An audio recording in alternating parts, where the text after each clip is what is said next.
Hey everybody, welcome back and welcome to the end game. It has been a long road, but we are finally in the home stretch of Michael Haig's 6-stage plot structure. If you watched last week's video on the major setback, you know that we left your main characters in pretty much the worst situation possible.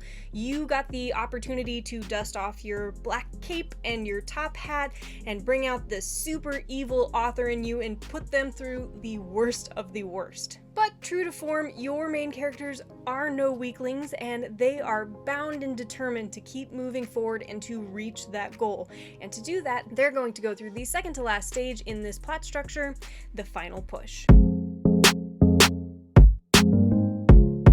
The final push happens from about the 75% mark to the 90% mark of your book. So while it's not as big as the last few stages, it's still a pretty significant chunk of your story. And you're gonna need that space, because this is where everything starts to come together. All your puzzle pieces start clicking, everything's adding up to that climax. Picture your story as a line graph. Over time, your characters, your plot lines, your goals, everything like that is on an individual line have been weaving and clashing into each other, causing chaos and commotion, and slowly progressing and slowly moving closer and closer together, building to that climax. So this final push is the last stage before we get to that final point, that climax. So what does that mean? This stage is your time to push your characters to their absolute limits, both emotionally and most likely physically as well, as they try to push to reach that goal, or depending on the shape your major setback took, maybe figure out what to do now that their goal is no longer an option, or now that the person they needed to reach that goal is dead, or whatever that looks like for you. Most of the answers, even if they're lies at this point, that your main character has been looking for will be given at this stage. So this is the point where you're now able to reveal everything you've been foreshadowing or layering in. And I say lies because there are some things that in certain stories you want the main characters to believe until that climax, until that point where they're facing down the big bad evil, until they have that "Luke, I am your father" moment. Which actually, coming to think of it, does he say Luke? I feel like that's a whole big internet thing, that he does not say Luke, it's just "I'm your father." I think that's right. Anyway, beside the point, lies, answers, you want all of it in this final push leading towards that climax. If you've been following along in this video series, you probably know my philosophy by now, but for any of you that are new and you're struggling with what you should put in this final push stage, how to figure out what to write, how to plot it out if you're a plotter, the best way to figure it out is to look at where your characters need to end up. What's your climax? Where is it happening? What does it look like? Just a rough sketch. It doesn't need to be fully fleshed out or finalized. It can change, everything like that.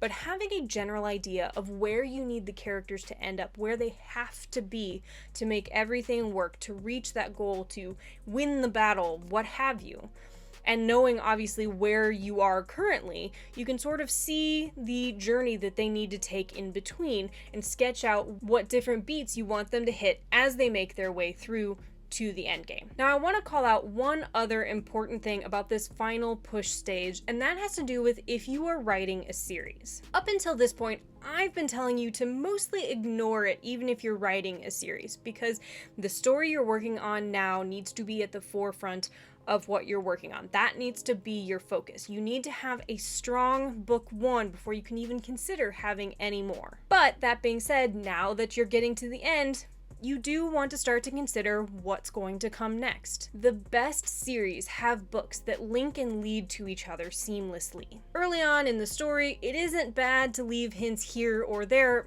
I love it when that happens, but again, when you're still trying to figure out the plot of just this story, the plot structure, you're trying to write it out, don't worry about that yet. You can go in and add those things, fix those things later in revisions or in edits, everything like that, especially once you have more of an idea of how this book ends and where everything's going to be leading to. So I really recommend that people don't get caught up in that in the early stages, even if you know that you're going to have a series, even if you know a sort of sketch of where everything is going. But with that being said, now that we're getting towards the end, your main characters are getting to that point where they're going to reach the goal for this book, it's not going to be their end goal if you're writing a series. There's going to be unanswered questions, there's going to be new problems, there's going to be things leading them and linking them to book 2 and the rest of the series.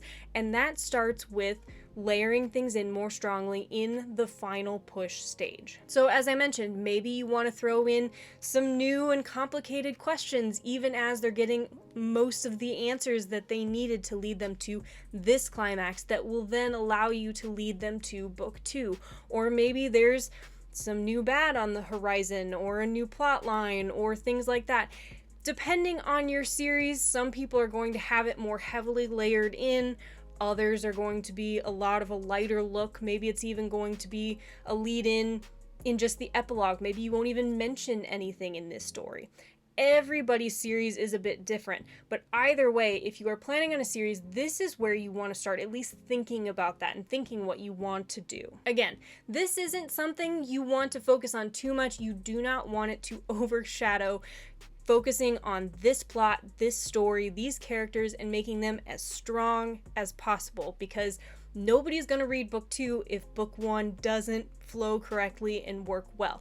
So make sure while you're thinking about it that focusing on this story is your priority, and then you can start to layer in or sprinkle in hints and foreshadowing for either the next book or the rest of the series, as much as you may know of it, as you start to move forward. Hopefully this has been helpful. Check back in next week. We'll be talking about what you should be reading, what's coming out in July. And then after that, we will dive back in with the last 2 videos for this series, focusing on the climax and the aftermath. I cannot believe we're almost done.